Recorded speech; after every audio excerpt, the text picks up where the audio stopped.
आज का वचन, वो आयतें आप उसे लिखेंगे। लेवी व्यवस्था 8, उसकी 10 से 12 आयत। लेवी व्यवस्था 10, उसकी 1 से 10 आयत। मैं फिर से बोलूंगा, लेवी व्यवस्था 8, उसकी 10 से 12 आयत। लेवी व्यवस्था 10, उसकी 1 से 10 आयत। हमें पहले यह देखना होगा कि परमेश्वर ने आपको एक मकसद के तहत बुलाया है। जब परमेश्वर अब्राहम को ब्लेस करना चाहता था, तो परमेश्वर चाहता था कि अब्राहम से वो एक बड़ी जाति पैदा करे, जिस जाति को वो ब्लेस करे। कौन सी जाति? वो आपकी बात कर रहा है, मेरी बात कर रहा है, वो यहूदी कौम की बात कर रहा था। तो परमेश्वर ने कहा, अब्राहम से मैं एक बड़ी जाति पैदा करूंगा, लेकिन मैं अब्राहम की जिंदगी में काम नहीं कर सकता जब तक अब्राहम अपने घर को, अपने परिवार, अपने कुटुंब, अपने रिश्तेदार और अपने देश को छोड़ नहीं देता। क्योंकि परमेश्वर उससे बात करना चाहता था। और कई बार आपके आसपास इतनी नॉइज है, इतनी आवाजें हैं, इतनी सलाहें हैं कि परमेश्वर आपसे चाहते हुए भी बात नहीं कर पाता। याद रखो, वो पुश करने वाला परमेश्वर नहीं है। आपने सुना होगा कि मैं जी फलानी जगह पे गया, मुझे खेल आ गई और तब मुझे मालूम हुआ जी मुझे सेवा करनी पड़ेगी, जबरदस्ती अब ये आत्मा मुझसे सेवा करवाती है। लेकिन परमेश्वर ऐसा नहीं है। वो कहता है, चोर चोरी करने के लिए, घात करने के लिए, डाकू जबरदस्ती छीनने के लिए आता है, पर मैं चोर और डाकू नहीं हूं। मैं तुम्हारे दरवाजे के सामने से आऊंगा। आपसे पूछा जाता है कि क्या आप जीसस क्राइस्ट को एक्सेप्ट करने के लिए तैयार हैं? जिस तरह घर का मालिक घर के गेट से आता है, ऊपर से नहीं। जीसस आपके घर का मालिक है, वो सामने से आता है, पूछ के आता है। आप मेरी बात समझ रहे कि नहीं? वो आपको बताता है कि वो आपको ब्लेस करना चाहता है। लेकिन कई बार आपके आसपास इतनी आवाजें हैं, इतना शोर है, इतने ओपिनियंस हैं, इतनी सलाहें हैं कि आप परमेश्वर की आवाज को सुन नहीं पाते। और जब तक आप परमेश्वर की आवाज को फॉलो नहीं करेंगे, आप उस चीज को कभी हासिल नहीं कर सकते जिसके लिए परमेश्वर ने आपको बुलाया है, जिसके लिए आप पैदा हुए हैं। और बाइबल कहती है, अब्राहम वहां से निकला, अपने देश को, अपने परिवार को, कुटुंब को छोड़ा और बाइबल कहती परमेश्वर का फॉलो किया। तो परमेश्वर ने फिर उससे बात करनी स्टार्ट की और उसकी जिंदगी के ऊपर काम करना शुरू किया। जब परमेश्वर आपको कहता है कि तुम मेरे निज प्रजा हो, तुम मेरे चुने हुए लोग हो, तुम राजपदधारी हो, तुम याजकों का समाज हो, इसका मतलब वो ये कहता है कि तुम दुनिया से अलग किए गए लोग हो।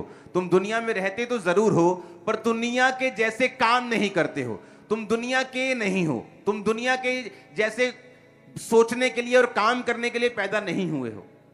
मैंने तुम्हें दुनिया में से, जगत में से चुन लिया है ताकि मैं तुम्हारी जिंदगी के ऊपर काम करूं, तुम मेरी आवाज को सुनो और बहुतेरों के लिए आशीष का कारण बनो। आप अपने लिए सोच रहे हैं कि मुझे हीलिंग चाहिए, मेरा वीजा आ जाए, आज मैं आत्मा में बढ़ूंगा, आज मैं परमेश्वर को बोलूंगा परमेश्वर ये कर। आप ये सोच रहे हैं, लेकिन परमेश्वर आपकी पीढ़ियों को ब्लेस करने के बारे में सोच रहा है। वो आपकी जनरेशंस को देख रहा है, जो आपके अंदर से निकलेंगे। वो आपकी जनरेशंस को देख रहा है और वो ये देख रहा है कि जब आप उसकी आवाज को सुनेंगे, आप ग्रेट जनरेशन कहलाएंगे, एक चुना हुआ रेली वंश कहलाएंगे, आशीषित लोग कहलाएंगे। आपके जैसे आशीषित आपके पूरे रिश्तेदारों में कहीं नहीं होंगे अगर आपने जीसस क्राइस्ट की आवाज को फॉलो किया तो। लेकिन बात यह है, सिर्फ क्रिश्चियन घर में पैदा होना ही जरूरी नहीं है।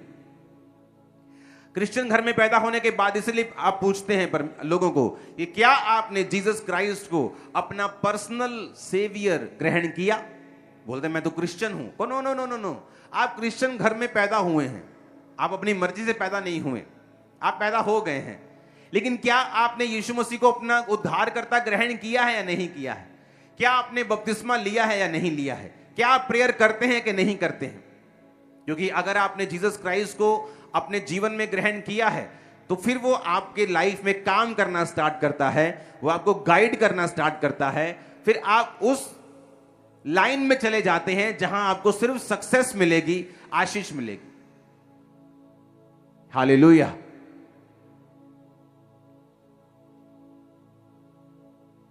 लेवी व्यवस्था में जब मूसा इजरायलियों को लेकर जा रहा था तो परमेश्वर इजरायलियों को आज्ञाएं देता था, उनको बताता था कि तुम मेरे निज प्रजा हो, तुम मेरे लोग हो, मैंने खास मकसद के तहत तुमको अभी सिर्फ मिस्र से निकाला ही है, अभी योजना पूरी नहीं हुई, अभी तो तुम शैतान के पंजे से निकले हो, अब मैं तुमको कनान देश दूंगा, उसके बाद भी मेरी योजना पूरी नहीं हुई, उसके बाद मैं तुमको आगे लेके जाऊंगा, तुम्हारे शत्रु तुम पर कभी सफल नहीं होंगे, मैं तुम्हें कभी बीमार नहीं रहने दूंगा, मैं तुम्हारी लाइफ में हमेशा बरकत रखूंगा, मैं तुम्हें अकेला नहीं छोड़ूंगा, मैं तुम्हें जातियों में श्रेष्ठ करूंगा, तुम कभी कर्जा नहीं लोगे, तुम कर्जा दोगे। तो परमेश्वर ने अपनी आशीषों के साथ उनको नवाजा और कहा तुम आगे चलो, मैं तुम्हारे साथ हूं। और फिर तुम्हारे अंदर से यीशु मसीह का वंश, यीशु मसीह पैदा होंगे, और फिर यीशु मसीह के पैदा होने के बाद हजारों और करोड़ों लोग जो आज जीसस क्राइस्ट को फॉलो करते हैं वो बचाए जाएंगे। ये परमेश्वर की प्लानिंग थी, ये परमेश्वर की योजना थी। परमेश्वर ने कहा मैंने एक बड़े मकसद के तहत तुमको चुन लिया है, इसलिए नहीं चुना कि तुम बहुत थे, इसलिए चुना कि तुम थोड़े थे, तुम बंधन में थे, मैं तुम्हें चुना, और मैंने इसलिए तुमको चुना है कि अब मैं तुम्हारे जीवन में अपनी महिमा प्रकट करूं और तुम्हारे द्वारा लोगों को बताऊं कि जीवित परमेश्वर की ओर कैसे मुड़ना है और क्यों मुड़ना है। और वही मकसद आपकी लाइफ में है। कुरिन्थियों में लिखा पौलुस कहता है कि ध्यान से देखो कौन चुने गए, ना तो अमीर चुने गए। परमेश्वर ने कहा मैंने जगत के निर्बलों को, कमजोरों को, तुच्छों को, गरीबों को, जो व्यर्थ थे उनको चुन लिया, ताकि जो अपने आप को अमीर, सामर्थी, ऊंचा समझते हैं उनको शर्मिंदा करूं। ये परमेश्वर का मकसद है आपकी लाइफ में, कि वो आपकी लाइफ को इतनी बरकत देगा, इतना ऊंचा करेगा कि लोग सोचेंगे कि आपने कुछ गलत काम किया होगा, इतना बरकत कैसे आ सकती है। या तो आपकी गवाही को झूठा समझेंगे कि ये नहीं, ये झूठ बोल रहा है, ऐसे कैसे हो सकता है, मेरे सामने तो ये ऐसे संघर्ष कर रहा था, अब ये इतना कैसे बढ़ सकता है। वो इस लेवल के साथ आपको बढ़ाना चाहता है और ब्लेस करना चाहता है।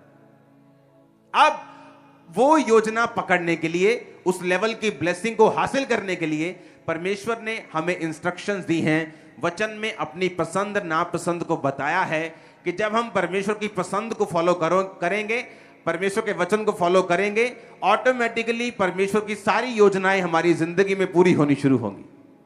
आमीन। लेवी व्यवस्था 10 उसकी 1 से 10 आयत में लिखा, तब नादाब और अबीहू नामक हारून के 2 पुत्रों ने अपना धूप दान लिया और उसमें आग भरी और उसमें धूप डालकर उस ऊपरी आग को जिसकी आज्ञा यहोवा ने नहीं दी थी, यहोवा के सम्मुख अर्पित किया, यानी भेंट कर दी। तब यहोवा के सम्मुख से आग निकली और उन दोनों को भस्म कर दिया और वे यहोवा के सामने मर गए। मूसा ने हारून से कहा, यह वही बात है जिसे यहोवा ने कहा था कि जो कोई मेरे समीप आए अवश्य है कि मुझे पवित्र जाने और सारी जनता के सामने मेरी महिमा करे। और हारून चुप रहा। ऊंची आवाज से बोलो आमीन।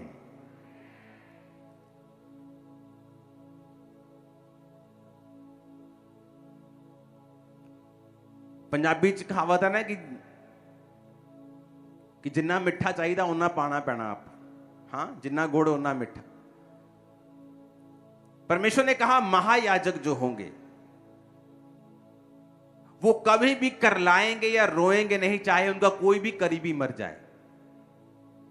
जो याजक होंगे वो अपने भाई, अपनी बहन जिसकी शादी नहीं हुई, अपना बाप, अपनी मां, अपने बेटे बेटी के लिए तो रो सकते हैं अगर वो मर जाए, लेकिन और कहीं पर भी किसी के लिए रो नहीं सकते, अशुद्ध नहीं हो सकते, किसी लाश को छू नहीं सकते। आम पब्लिक जहां जाना चाहे जा सकती है, जिसको छूना चाहे छू सकती है, रो सकती है।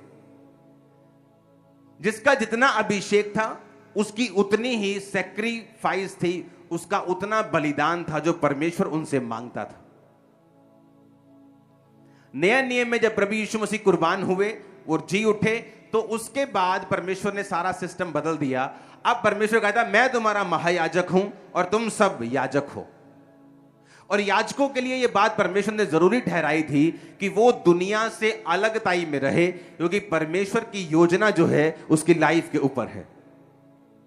क्योंकि याजकों के लिए परमेश्वर की योजना थी, मैं तुम्हें उत्तम दाख दूंगा, उत्तम तेल दूंगा, उत्तम परिवार दूंगा, उत्तम सब कुछ तुम्हारा उत्तम होगा, ये मेरी तुम्हारे लिए ब्लेसिंग होगी क्योंकि तुम मेरे सेवक हो। नया नियम में जीसस क्राइस्ट के जी उठने के बाद जो कोई आज प्रभु यीशु मसीह को मानता है, वचन के मुताबिक वो राजा भी है और याजक भी है। अब हम याजकों के पास नहीं जाते, आप मेरे पास नहीं आते हो पाप माफ करवाने के लिए। मैं आपको बोलता हूं यहीं से बोलो कि हे जीसस क्राइस्ट प्रभु जी मेरे पापों को माफ कर, अपने लहू से धो, तो आपके पाप शुद्ध हो जाते हैं। क्योंकि जीसस क्राइस्ट मेरा और आपका महायाजक है और हम सब याजक हैं। तो याजकों के लिए परमेश्वर ने एक योजना बनाई थी कि याजकों को मैं ब्लेस करूंगा, याजकों को सबसे उत्तम दूंगा, लोगों से उत्तम दूंगा। अगर लोग बेस्ट ले रहे हैं, उत्तम ले रहे हैं, तो 10 उत्तम लेकर उन उत्तमों में उत्तम, बेस्ट ऑफ बेस्ट जो होगा वो मैं याजकों को दूंगा। ये परमेश्वर के मन में फोटो थी, कल्पना थी, योजना थी याजकों के लिए जो उसके नाम की सेवा को करते थे। अब जब परमेश्वर आपको याजक कहता है तो वो ये भी एक्सपेक्ट करता है कि याजक जो थे वो दुनिया से अलग रहते थे, वो लोगों में घुलते और मिलते नहीं थे। जिस तरह वचन कहता है मसीह का बलियाल के साथ क्या लगाव, अंधेरे का ज्योति के साथ क्या मेल, अविश्वासी के साथ हमारा क्या मेल। पौलुस कहता है मैं ये नहीं कहता कि तुम शराबी से बात ना करो, तुम पापी से बात ना करो, तुम उसके साथ वचन शेयर ना करो। नहीं तो अगर हम किसी के साथ संगति नहीं कर सकते ऐसे लोगों के साथ, तो फिर तो जगत से हमें निकल जाना पड़ता, क्योंकि हर जगह शराबी और पापी और नशेड़ी और व्यभिचारी आपको मिल जाएंगे। लेकिन पौलुस कहता तुम इनके साथ संगति ना करो, इनके साथ यारियां ना बांधो, इनके साथ दोस्तियां ना करो, इनको वचन दो, वचन देकर इनसे फिर अलग हो जाओ। परमेश्वर ने कहा अब्राहम को मैं तुम्हारे वंश को समुद्र के रेत की तरह बनाऊंगा। समुद्र की रेत, अगर आप रेत से बर्तन को मांजते हैं तो रेत कभी गंदी नहीं होती, लेकिन बर्तन को शुद्ध कर देती है। उसी तरह परमेश्वर ने कहा तुम रेत हो, तुम अशुद्ध होने के लिए नहीं बुलाए गए हो, तुम लोगों को शुद्ध करोगे लेकिन खुद अशुद्ध नहीं होंगे, तुम खुद उनके बीच में नहीं जाओगे। क्योंकि अगर तुम्हें याजकों वाली बरकतें चाहिए तो तुम्हें याजकों के जैसी अलगताई और पवित्रताई को भी अपनाना पड़ेगा। आमीन। अब यहां पर परमेश्वर ने कहा कि जब हारून के जो पहले बड़े बेटे जब परमेश्वर की सेवा में लग गए तो उन्होंने वो नहीं किया जो वचन में और परमेश्वर की इंस्ट्रक्शन में लिखा था। उन्होंने अलग तरह से अग्नि ली और परमेश्वर के सामने अर्पित की और परमेश्वर की आग से वो मर गए। और परमेश्वर ने कहा जो कोई मेरे पास आता है वो मुझे पवित्र जाने।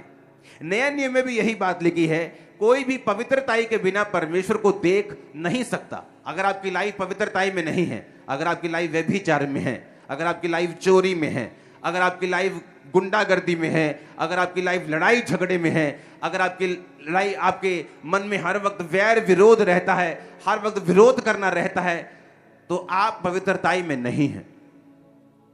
एक रिलीजियस स्पिरिट होती है, ये रिलीजियस स्पिरिट ऐसी होती है कि ये दुष्ट आत्मा से भी बुरी होती है। जिन लोगों में रिलीजियस स्पिरिट होती है, जिस तरह सदूकियों और फरीसियों में थी, उनके कपड़े देखो कैसे थे, शॉल पे शॉल, उसके बाद एक शॉल, पूरा अपने आप को तैयार करके आते थे, लेकिन पवित्र आत्मा का विरोध करते थे, जीसस क्राइस्ट का विरोध करते थे। आज भी आपको ऐसे लोग मिल जाएंगे, जीसस क्राइस्ट के कामों के लोगों, उसके लोगों का विरोध करते हुए आपको मिल जाएंगे। अपने आप को रिलीजियस बोलेंगे, जीसस क्राइस्ट को फॉलो करने वाला बोलेंगे, लेकिन जब वो प्रेयर करने जाएंगे, जब वो काम करने के लिए जाएंगे, उनको वो रिजल्ट कभी हासिल नहीं होंगे, क्योंकि परमेश्वर कभी भी रिलीजियस आत्मा वाले लोगों को कभी बढ़ाता नहीं। जो हर वक्त दूसरों का विरोध करते हैं, दूसरों को नीचा समझते, दूसरों को पापी समझते और अपने आप को सुपीरियर समझते, ये एक रिलीजियस स्पिरिट की निशानी होती। परमेश्वर ने आपको एक ऐसी स्पिरिट दी है और आपको अलगताई में बुलाया है, एक लेवल पर, एक कुर्सी तक जो आपके लिए सोची गई है वहां तक लेके जाने के लिए। अब वहां तक जाने में परमेश्वर का कोई हाथ नहीं है। आपको वचन समझना पड़ेगा, आपको परमेश्वर के साथ समय व्यतीत करना पड़ेगा, आपको पवित्रताई में, अलगताई में रहना पड़ेगा, आपको परमेश्वर की योजना के नीचे रहना पड़ेगा, ताकि परमेश्वर डे बाय डे आपको तैयार कर सके और उस कुर्सी तक बिठा सके जो परमेश्वर ने आपके लिए सोची है। हर एक क्रिश्चियन वहां नहीं पहुंच पाता। दाऊद का बड़ा भाई जब मसा होने के लिए आया तो परमेश्वर ने उसे अयोग्य करार दिया। योजना थी पर अयोग्य था। दूसरा भाई, तीसरा भाई, सब भाई फेल हो गए। परमेश्वर की योजना थी लेकिन वो फेल हो गए। जब हम शरीर को फॉलो करेंगे और स्पिरिट को फॉलो नहीं करेंगे तब हम फेल हो जाएंगे। मोस्टली आप शरीर को तब फॉलो करते हैं अपनी लाइफ में जब आपका साइलेंट टाइम होता है, जब आपको लगता है परमेश्वर जवाब नहीं दे रहा, आप क्रिश्चियन होते हुए भी एक ऑर्डिनरी, एक आम मसीही जीवन जी रहे हैं, आपको लगता है कोई फर्क नहीं है, मैं कमाता हूं तो खाता हूं। अगर आप जब ऐसे टाइम में होकर निकलते हैं और पवित्रताई को मेंटेन नहीं करते, परमेश्वर कभी भी आपको बड़ी कुर्सियां, बड़ी योजनाएं आपकी लाइफ में साबित नहीं करता, क्योंकि जो व्यक्ति साइलेंट टाइम में वफादार नहीं है वो कभी वफादार नहीं। व्यभिचार की स्पिरिट ऐसी है। आप देखते हैं परिवारों में एक लड़का व्यभिचार में है या लड़की व्यभिचार में है, बड़ा बुजुर्ग बोलेगा ओ बहन जी ब्याह कर दो ठीक हो जाएगा। आप उसकी शादी कर भी देंगे, शादी के बाद भी वो व्यभिचार में होगा, क्योंकि व्यभिचार एक स्पिरिट है, एक इविल स्पिरिट है। अगर आप में व्यभिचार की कमजोरी है तो वो शादी के पहले भी अगर है तो शादी के बाद भी रहेगी। अब अपनी वाइफ को छोड़ के दूसरों को देखोगे। जब तक आप उस स्पिरिट पे कब्जा नहीं करोगे, जब तक आप इस जवान होते हुए, कुंवारे होते हुए उस स्पिरिट के ऊपर काबू नहीं करोगे, परमेश्वर कभी आपको हाई लेवल पे नहीं लेके जाए। आपकी शरीर की इच्छाओं पर काबू, परमेश्वर के वचन के ऊपर विश्वास, उसके स्टैंडर्ड को ना छोड़ना, यह प्रूफ करेगा और परमेश्वर के लिए जलन रखना। अगर परमेश्वर ने बाइबल में कहा है, उसने एक आपको एक कंप्लेंट की है कि मनुष्य के सिर धरने के लिए कोई जगह नहीं है, वहां जब आप पढ़ते हैं, अगर आप आत्मा में भरे हुए हो, आप कहेंगे खुदावन तूने कहा था कि तेरे सिर धरने के लिए जगह नहीं है, मैं मौजूद हूं, मेरे अंदर रह और मुझे इस्तेमाल कर, आज से मैं अपना जीवन तुझे देता हूं। आप देखना कैसे खुदावन का आत्मा पे उतरता और काम करने शुरू करता है। आमीन। जहां वो कंप्लेंट कर रहा है वहां आपको खड़े होना है। बाइबल कहती है पुराने नियम में जब लोग व्यभिचार में थे तो एक व्यक्ति उठा और व्यभिचारी का खून कर दिया। अब परमेश्वर खून करने के लिए नहीं बोलता, क्योंकि अब लड़ाई मांस और लहू की नहीं है, लेकिन जिसने व्यभिचारी को सजा दी, परमेश्वर ने उसे अगवा बना दिया था। परमेश्वर ने कहा तेरे अंदर जलन है, तेरे अंदर जलन है मेरे वचन को पूरा करने की, तेरे अंदर जलन है पाप के खिलाफ काम करने की। मैंने औरतें देखी हैं अपनी बेटी के व्यभिचार को छुपाती हैं अपने पति से, अपने परिवार से, उनको सपोर्ट करती हैं। वो उनको नरक जाने के लिए सपोर्ट कर रही हैं। वो उनको सपोर्ट कर रही है कि मैरिज के बाद उनकी हालत खस्ता होने वाली है, क्योंकि वो मैरिज में सक्सेसफुल होने के चांस बहुत कम होंगे उनके।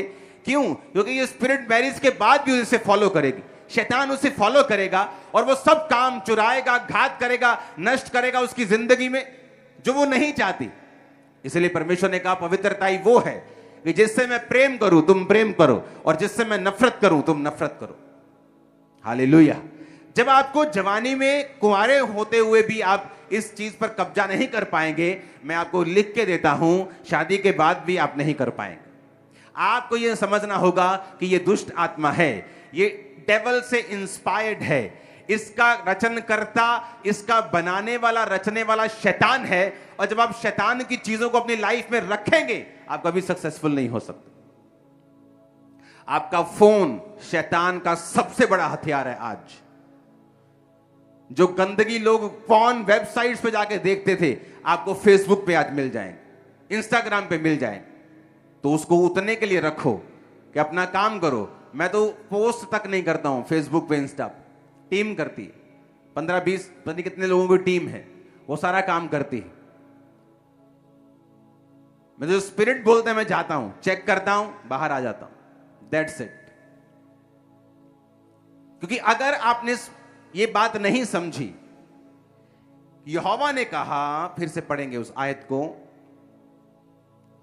मूसा ने हारून से कहा यह बड़ी बात है जिसे यहोवा ने कहा था कि जो मेरे समीप आए वो मुझे पवित्र जाने।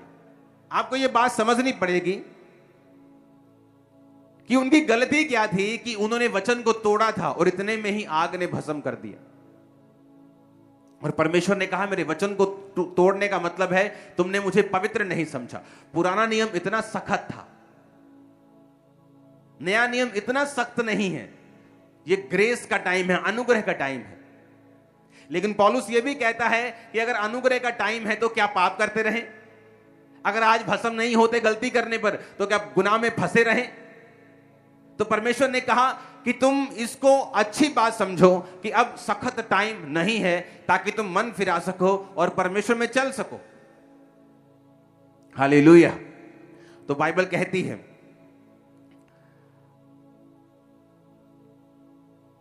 लेवी व्यवस्था 8 उसकी 10 से 12, तब मूसा ने अभिषेक का तेल लेकर निवास का और जो कुछ उसमें था और उन सब का भी अभिषेक कर उन्हें पवित्र किया। आज जब मैं अपने ऑफिस में था तो परमेश्वर ने कहा आप सबको अनॉइंटिंग ऑयल देना है। जब मैं प्रेयर में आपको लीड करूंगा और आप इस अनॉइंटिंग ऑयल को अपनी बॉडी पर लगाएंगे, अपने घर पे लगाएंगे, अपनी गाड़ियों के ऊपर, दुकानों के ऊपर, कैरियर के ऊपर, जहां जॉब करते हैं उस जगह के ऊपर, अपने बच्चों के ऊपर, सब जगह के ऊपर, अपनी चीजों के ऊपर, और आप परमेश्वर को बोलेंगे परमेश्वर हम अलग हैं, हम पवित्र हैं, हम अलग किए हुए लोग हैं, तेरा अभिषेक हमारे ऊपर है, आज से हम तुझे पवित्र जानेंगे और अपने आप को आप डेडिकेट करेंगे, अपने आप को समर्पित करेंगे परमेश्वर की सेवा के लिए। कितने मेरी बात को समझ रहे हैं? आज जो आपको तेल दिया है, बाइबल कहती है परमेश्वर ने मूसा से कहा था कि तेल लेकर जिनको अलग करना है उन पर तेल लगा और उनका अभिषेक कर, फिर वो मेरी सेवा के लिए अलग हो जाएंगे। जब आप ऑयल के साथ अपने लिए प्रेयर करेंगे, आप खुदाबंद को बोलेंगे परमेश्वर मैं तेरी सेवा के लिए आज अलग हूं। मेरे बच्चे, मेरा फाइनेंस, मेरा कैरियर, मेरी जॉब, मेरी फैमिली, मेरी चीजें, मेरा सब पोजीशंस, मेरी सारी जो चीजें मेरे पास है वो सब आज से तेरी सेवा के लिए अलग हैं। और परमेश्वर का वायदा क्या है? जब आप अपने आप को, अपने परिवार को, अपने फाइनेंस को प्रभु के लिए पवित्र करके अलग कर देंगे, मैं आपको बता रहा हूं, शैतान पीट पीट के मर जाएगा, आप पे अटैक नहीं कर पाएगा। मैं आपको बता रहा हूं। कौन लोग हैं जो शैतान के विक्टिम हैं, जो अलग नहीं है? कौन लोग हैं जो शैतान के अटैक के नीचे हैं, जो अब तक सेवकाइयों के लिए अलग नहीं है, जो खुदा के कामों के लिए अलग नहीं है? शैतान गया परमेश्वर के दूतों के बीच, परमेश्वर ने कहा कहां से आया है? उसने कहा पृथ्वी पर घूमते घामते और डोलते डालते आया हूं। परमेश्वर ने कहा तूने मेरे दास अय्यूब को देखा है कि उसके जैसा डर मानने वाला, बुराई से दूर रहने वाला, खरा मनुष्य धरती पर और कोई नहीं है? उसने कहा क्या वो तेरा डर बिना लाभ के मानता है? तूने जो उसके आसपास बाड़ा बांध रखा है। और अगर आप अय्यूब की लाइफ को पढ़ेंगे तो आप नोटिस करेंगे कि वो एक याजक की तरह काम करता था। और आप नोटिस करेंगे अय्यूब जिस जमाने में था उस जमाने में कोई भी याजक नहीं होते थे। अगर होते तो कभी ना ऐसा होता कि अय्यूब अपने बच्चों के लिए खुद सब बलियों को देता और उनके पापों के लिए बलियां चढ़ा रहा होता। वो याजकों के पास जाता क्योंकि वो परमेश्वर यहोवा को मानने वाला था, तो हुक्म तोड़ने वाला नहीं था। तो वो मानने वाला था, लेकिन उस समय याजक मौजूद नहीं थे, वो याजकों से भी पहले के समय का था। तो बाइबल कहती है अपने बच्चों के अपराधों के लिए वो परमेश्वर के सामने खुद बलि को देता था। वो अय्यूब जो परमेश्वर के वचनों को मानता था और परमेश्वर की सेवकाई के लिए अलग था।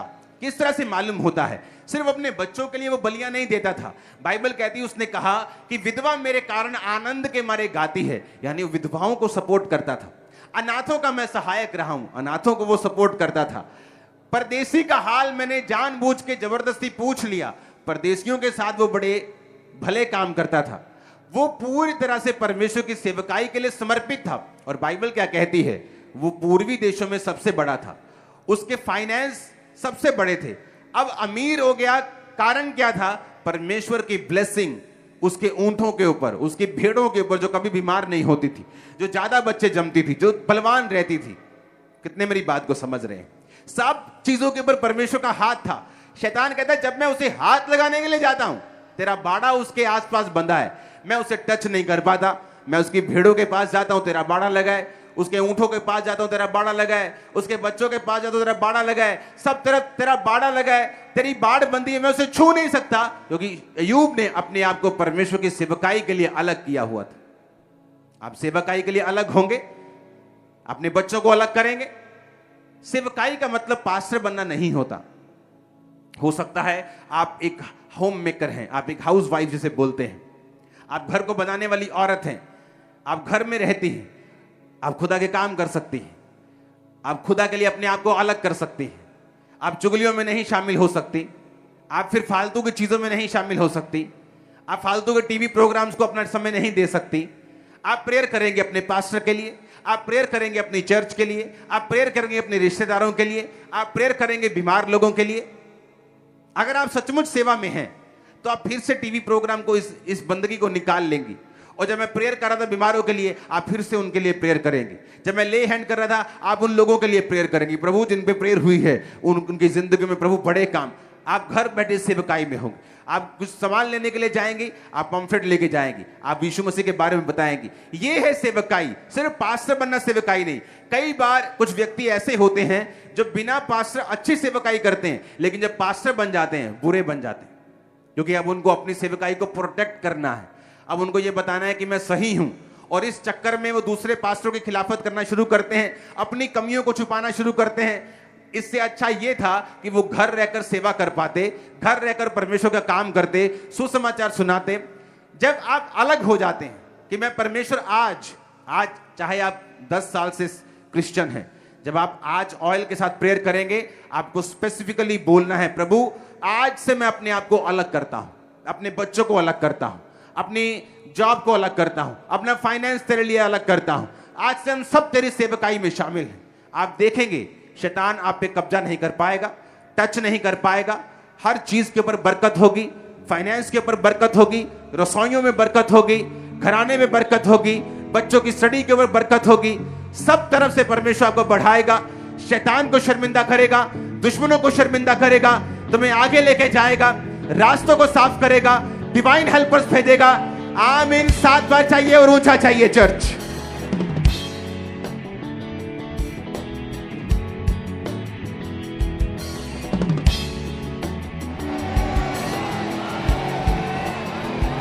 Hallelujah, hallelujah. आप मेरी बात को समझ रहे कि नहीं? शैतान उन लोगों के ऊपर आज अटैक कर रहा है जो अलग नहीं है। परमेश्वर ने मूसा को वो कहा, अभिषेक का तेल लेकर निवास कर जो कुछ उसमें, और उनका सबका अभिषेक कर उन्हें पवित्र किया। हालेलुया। 12 आयत में लिखा, उसने अभिषेक के तेल में से कुछ हारून के सिर पे डालकर उसका अभिषेक करके उसे पवित्र किया। तेल का मतलब है, जब आप अनॉइंटिंग ऑयल को यूज करते हैं, आप ये अंगीकार कर रहे हैं कि मैं अपने आप को परमेश्वर के लिए अलग कर रहा हूं। मेरा कोई लेना देना नहीं है संसार से, ये संसार के रीति रिवाजों से, इनकी चीजों से मेरा कोई काम नहीं है। मैं एक अलग टाइम में बुलाया गया हूं। आप 10 लोग देखो जो आम जिंदगी जीते हैं, और एक ऐसा व्यक्ति जिसको ओलंपिक के लिए तैयारी करनी है। वो आम जिंदगी नहीं जीता, वो शादियों पे नहीं जाता, पार्टियों में नहीं जा पाता, वो मनपसंद खा नहीं पाता, मांसपेशियां दर्द करती हैं फिर भी वो आइस पैक लगा लगा के वो जाता है। क्यों? क्योंकि उसे मालूम है कि वो एक खास काम के लिए चुना गया है। एक संसारिक व्यक्ति को पता है कि उसका टारगेट बड़ा है और वो अपने आप को अलग करके रखता है, पर एक आत्मिक व्यक्ति सब जगह जाना चाहता है, सब शादियां अटेंड करना चाहता है, सब रिश्तेदारों को खुश करना चाहता है, अपने सरपंच को भी खुश करना चाहता है। परमेश्वर चाहे नाराज हो जाए, परमेश्वर का बाड़ा चाहे निकल जाए, चाहे शैतान अंदर आके भंगड़े डालता रहे, उसे कोई मतलब नहीं, लोग नाराज नहीं होने चाहिए। पौलुस कहता, अगर मैं लोगों को खुश करता रहता तो परमेश्वर का दास नहीं होता। आप जानते हैं, इस दुनिया के सबसे सक्सेसफुल आदमी, पैसे की बात कर रहा हूं, दुनियावी सक्सेस की बात कर रहा हूं, ओके समझना। हो सकता है वो परमेश्वर के सामने सक्सेसफुल ना हो, लेकिन मैं आपको दुनियावी बात कर रहा हूं कि इस दुनिया के सबसे सक्सेसफुल आदमी, जिसकी प्रॉपर्टी अरबों में नहीं खरबों में है, आज जीवित है, जब उसके फैमिली मेंबर से पूछा गया कि आपके ये रिश्तेदार जो हैं, इनकी सफलता का क्या राज है, आप तो उसके करीब रही हैं, तो आप बताएं। कहती है नो बहुत कहता है, नो, ना बहुत बोलता है, ये नहीं करना, ये नहीं करना, अपनी एनर्जी को सही जगह लगाता है, ना बहुत बोलता है, अपने स्टाफ को, अपने लोगों को बहुत मना, नो नो नो नो। लेकिन आप लोग नो बोलने के लिए तैयार नहीं है। आपका दोस्त बोलता है चल यार इधर चलते, थोड़ा सा मैं जाता हूं, मुझे अपने काम में जाना है, मैं अंदर चला जाऊंगा, तू बाहर रह लेना, मैं आ जाऊंगा माथा टेक के, तू चलो चलो चलो। क्योंकि आपको नो बोलना नहीं आता, इसीलिए आप आत्मा में गरीब हैं।